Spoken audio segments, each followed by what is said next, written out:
Эфир Абхазского телевидения продолжается. Вы смотрите информационный выпуск Амши-Кушара. Здравствуйте. Сегодня в выпуске. Республику посетил первый заместитель руководителя администрации президента России Сергей Кириенко.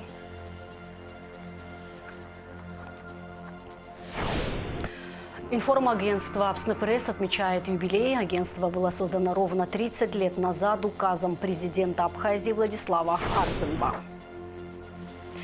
Фонд Ашана подписал договор о партнерстве с IT-компанией «Цифровой отец». В Сухуме прошла встреча исполняющего обязанности президента Абхазии Валерия Абганба с первым заместителем руководителя администрации президента России Сергеем Кириенко. Во встрече принял участие посол России в Абхазии Михаил Шургалин. Абганба и Кириенко обсудили дальнейшее взаимодействие и вопросы абхазо-российского партнерства, а также обменялись памятными подарками. Прошла рабочая встреча спикера парламента Абхазии Лаши Ашуба с первым заместителем руководителя администрации президента Российской Федерации Сергеем Кириенко. Во встрече также принял участие Михаил Шургалин. Состоялось обсуждение ряда вопросов абхазо-российских отношений и дальнейшего развития всестороннего сотрудничества. Сергей Кириенко встретился и с ректором Абхазского государственного университета Олеко Гварами. После состоялась встреча с членами Академии наук Абхазии. Они обсудили научные инициативы, поговорили о развитии взаимодействия двух государств. Первый зам руководителя администрации президента России Сергей Кириенко посетил Сухумскую школу номер 2 имени Пушкина. Он осмотрел классы, пообщался с педагогами и учениками школы. Ему показали специальный атом-класс, открытый госкорпорацией «Росатом». Кириенко вручил директору учреждения сертификат на компьютеры для оборудования компьютерного класса. Организацию и техоснащение избирательного участка на выборах президента Абхазии обсудили посол Республики Абхазия в Российской Федерации Алхаз Квициня и первый зам руководителя аппарата мэра Москвы Алексей Немирюк. Немирюк подчеркнул, что правительство столицы готово оказать поддержку посольству, в том числе подобрать помещения и обеспечить охрану общественного порядка. Информагентство «Апснепресс» 31 января отмечает юбилей. Агентство было создано ровно 30 лет назад указом президента Абхазии Владислава Арцинба для освещения событий, происходящих в республике и за ее пределами. В сложное послевоенное время главной задачей было стать голосом правды, прорвать информационную блокаду. А еще со дня основания агентства его главные цели – достоверность, открытость и оперативность. Среди тех, кто поздравил сотрудников «Апснепресс», была и наша съемочная группа. Репортаж Гугуцы Вардания.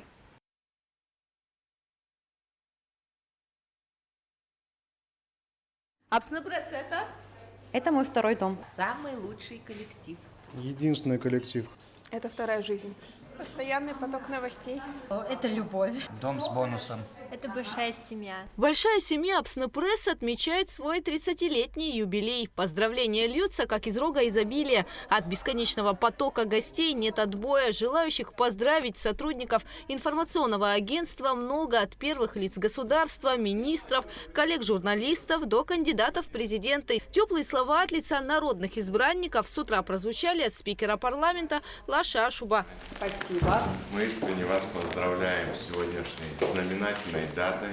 Благодарим вас за многолетний труд, профессионализм, за то, что вы делаете абсолютно профессионально. Все, что вы делаете, абсолютно соответствует времени и современным тенденциям. Несмотря на большой праздник и суету, отдыхать некогда. Сегодня нужно работать. Лента информационного агентства должна оперативно обновляться, выдавать новости. Успеть принять поздравления и выехать на съемки – сейчас главная задача. В планах принять участие в прямом эфире на ГТРК, взять интервью у первого замруководителя администрации президента России Сергея Кириенко, который прибыл в Абхазию. Кстати, статьи из беседы с Сергеем Владиленовичем хранятся в первых выпусках «Апснепресс» 1995 года. Тогда он впервые посетил республику после Отечественной войны народа Абхазии. В общем, день полон событий. Я даже не помню ни одного дня рождения, чтобы это было спокойно. Мы сели за стол, там подняли тосты, поздравили друг друга. Ну и сегодня очень важные события происходят. Ну, во-первых, выборная кампания. Вечером мы готовимся к прямому эфиру, который будет у вас на телевидении. Вот у нас тут высокопоставленные гости. Сейчас здесь находятся, их принимают представители властных структур. Поэтому все это требует освещения. И несмотря на юбилей, несмотря на праздник, мы, конечно, работаем и будем стараться выбирать какое-то время для того, чтобы все это писать. Ровно 30 лет назад, 31 января 1995 года, указом президента Абхазии Владислава Ардзенба было создано Государственное информационное агентство «Апснепресс» для освещения событий, происходящих в республике и за ее пределами. Кадровый костяк новой структуры составляли сотрудники ликвидированного в то же время Министерства информации и печати. Доносить информацию за пределы Абхазии и прорвать информационную блокаду в послевоенное время было главной задачей «Апснепресс». Это время, когда не было интернета, не было там мобильных телефонов, у нас не было своего печатного издания. Мы просто собирали выпуски в бумажном варианте. Вот вы видите один из томов 99-го года, правда, но таких томов у нас начиная с 95-го года все они есть.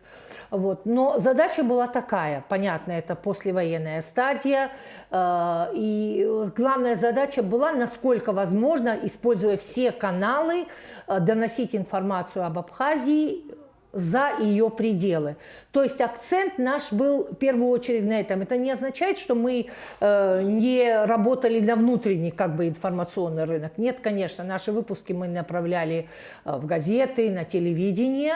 Но в первую очередь самое главное было, чтобы правда об Абхазии доходила до широкой аудитории вне Абхазии. Кроме того, мы очень много работали со всеми иностранными журналистами, которые приезжали сюда, мы их аккредитовывали, давали им интервью, помогали им с организацией этих интервью. Из информационного агентства «Апснепресс» вышла целая плеяда журналистов, которые сегодня профессионально освещают события в стране и за ее пределами. Здесь выросло и новое поколение. Старшие коллеги учат молодых корреспондентов достоверности, открытости и оперативности. Эти задачи не меняются со дня основания агентства. На самом деле, по своему образованию я филолог. На филологическом факультете нас всегда учили ценить слово. Но здесь я поняла, что каждое слово должно иметь свое место. Здесь нас учат оперативности. Под руководством такого чудесного и дружного коллектива я каждый день сталкиваюсь с чем-то новым. Это безумно интересно, и я очень рада, что я попала сюда. Я работаю в «Апснепресс» 8-й год, и за это время эта организация стала мне второй семьей. Действительно, тут я пережила и какие-то печальные эмоции, какие-то положительные, и все это я разделила вместе с этими людьми. И просто поток новостей. Я люблю, когда нет времени, когда тебе надо успеть все на свете, когда тебе нужно побежать, отснять, написать.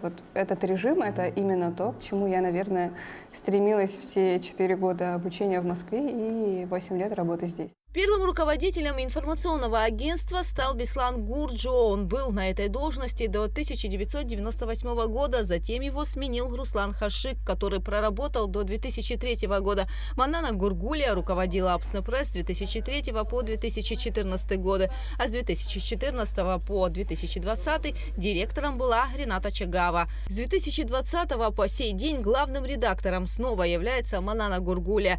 21 октября 2021 года редакции газет «Апсны», «Республика Абхазия» и информационного агентства «Апснепресс» вошли в состав созданного республиканского государственного учреждения «Апснемедиа». Генеральным директором стал Роберт Джопо, у которого было видение того, как должны развиваться все 3 редакции в рамках одного медиахолдинга. «Апснепресс» – это локомотив, который тянет информационное поле вперед, отмечает Роберт Джопо. Возможно, есть какие-то недочеты, об этом, наверное, больше скажут читатели наши зрители, потому что у нас есть хоть и не в таком большом количестве видеоконтент, поэтому это уже им видней, и нам, конечно же, мы всегда слышим обратную связь, у нас есть всегда обратная связь, мы всегда реагируем. Конечно, сталкиваются в информационном агентстве, как и в любом другом коллективе, со сложностями. Среди них нехватка кадров, технического оснащения, невысокая заработная плата. Кадровый вопрос. У нас в Апснемедиа, то есть свободные штатные единицы. Я об этом, кстати, наверное, говорю при каждой встрече с коллегами, в каждом интервью о том, что есть кадровые проблемы, к сожалению. Приходит к нам, кто-то не задерживается в силу того, что сравнительно небольшие заработные платы. А кто-то не задерживает в силу того, что журналистика предполагает полную занятость. Сегодня новости информационного агентства о событиях в стране можно прочитать на официальном сайте Апсны Пресс и в телеграм-канале. За долгие годы Апсны Пресс для многих журналистов стал вторым домом, организацией, наполненной теплыми воспоминаниями. Апсны Пресс – это дружная семья, это профессиональная работа, это объективность и оперативность информации. Коллектив Абхазской государственной телерадиокомпании присоединяется к поздравлениям и желает коллегам хороших новостей. Гугут Саварданя, Нарсул Цулукия, Абхазское телевидение. Исполняющий обязанности президента Валерий Бганба поздравил коллектив Апсны Пресс с юбилеем. Ваш труд – это не только ежедневная работа, но и значимый вклад в развитие медиапространства, которое помогает людям оставаться в курсе актуальных событий. Вы и ваша команда неизменно демонстрируете высокие стандарты качества, объективности и приверженности нравственным принципам, что делает Апсны Пресс эталоном в своей сфере, говорится в поздравительном адресе. Задержан первый подозреваемый в краже электрокабеля в Ткварчалском районе. Возбуждено уголовное дело. Неизвестные украли электропровод, из-за чего без света остались 6 поселков: Акарбара, Хухон, Харчла, Джантуха, Пятая шахта и Поляна. Сотрудниками УР МВД совместно с оперативным составом Ткварчалского РОВД задержан Толордава Кохта Валерьевич, 2004 года рождения, первый подозреваемый в хищении медных проводов линий электропередачи, принадлежащих РУП Черноморэнерго. Преступление имело место 17 января текущего года в городе Ткварчал в период времени с 22 часов до полуночи, когда злоумышленники во время планового отключения электричества с целью последующего хищения срезали электрокабель фидера 6 КАВ между 3 опорами электропередач протяженностью 550 метров, в результате чего были обесточены 80 абонентов. По данному факту следственной группой Ткварчалского РОВД возбуждено уголовное дело по признакам преступлений, предусмотренных пунктом А части 2 статьи 155 и пунктом А части 2 статьи 210 Уголовного кодекса Республики Абхазия, то есть хищение чужого имущества, совершенное группой лиц по предварительному сговору, а также приведение в негодность объектов жизнеобеспечения, совершенное группой лиц по предварительному сговору из корыстных побуждений. Гражданин Толордава дал признательные показания в содеянном. Оперативно-розыскные мероприятия по установлению и задержанию всех участников данного преступного деяния продолжаются. Очередная майнинг-ферма обнаружена в городе Чимчира. Далее оперативная съемка МВД. В городе Чимчира в результате проведенных оперативно-профилактических мероприятий по выявлению фактов незаконного подключения к электросети с целью добычи криптовалют сотрудники отдела внутренних дел по Чимчирскому району совместно со службой государственной безопасности выявили майнинг-ферму. Объект размещался в частном домовладении номер 112 по улице Чанба. Владелец оборудования Инапшба Рустам Тенгизович, проживающий по данному адресу. На майнинг-ферме к моменту обнаружения функционировало 18 аппаратов по добыче криптовалюты. Сотрудники правоохранительных органов оборудование демонтировали и изъяли. Благотворительный фонд Ашана подписал договор о партнерстве с IT-компанией «Цифровой отец». Благодаря современным технологиям благотворители смогут перечислять средства легко и быстро. Уляна Рожкова расскажет детали. В рамках партнерства IT-компания «Цифровой отец» предоставит инновационные технологии и инструменты, которые позволят благотворителям легко и быстро перечислить средства для пожертвования фонду. По словам ведущего разработчика цифровых и финансовых решений Вахтанга Тужба, сервисом компании уже пользуются несколько местных ресторанов. И сегодня «Цифровой отец» в принципе предоставил вам все возможные финансовые инструменты для того, чтобы увеличить собираемость. И самое, что интересно, мы договорились, что в нашем платежном сервисе АБПэй будет возможность всем, кто платит за кофе, или в ресторане расплачивается, или в гостинице расплачивается, где бы то ни было, мог, помимо того, что он оплатит счет, да, мог еще и оставить какую-то часть в виде пожертвования, да, если какой-то сбор открыт. Цель – создать прозрачную и доступную экосистему, где каждый сможет внести свой вклад в благие дела. С запуском проекта КБФ Ашана стремится не только увеличить объем собираемых средств, но и повысить уровень доверия среди доноров и предоставить им возможность отслеживать, как реализуется их помощь. Мы постоянно думаем об усовершенствовании технологий, об упрощении процесса пожертвований для людей, тех, кто хочет принимать участие в благотворительности. Буквально недавно мы являемся подписчиками страницы Вахтанга Тужба, все сотрудники, страница фонда на него подписанная. Буквально на днях я написала ему о том, что хочу встретиться, познакомиться, что представляю фонд Ашана, и о том, что мы хотим, скажем, апгрейдить способы участия в благотворительности, те, которые у нас есть.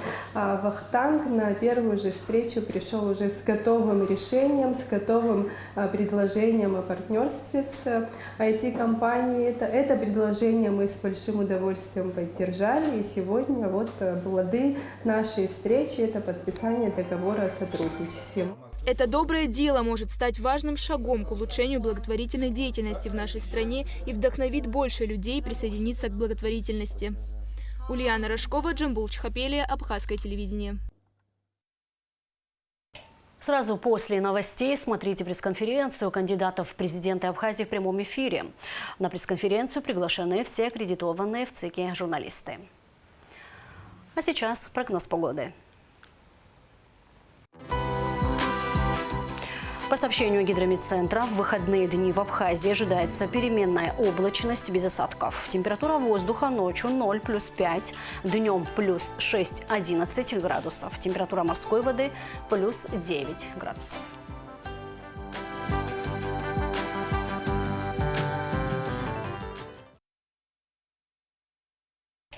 На этом наш выпуск завершен. Всего вам доброго и до встречи в эфире.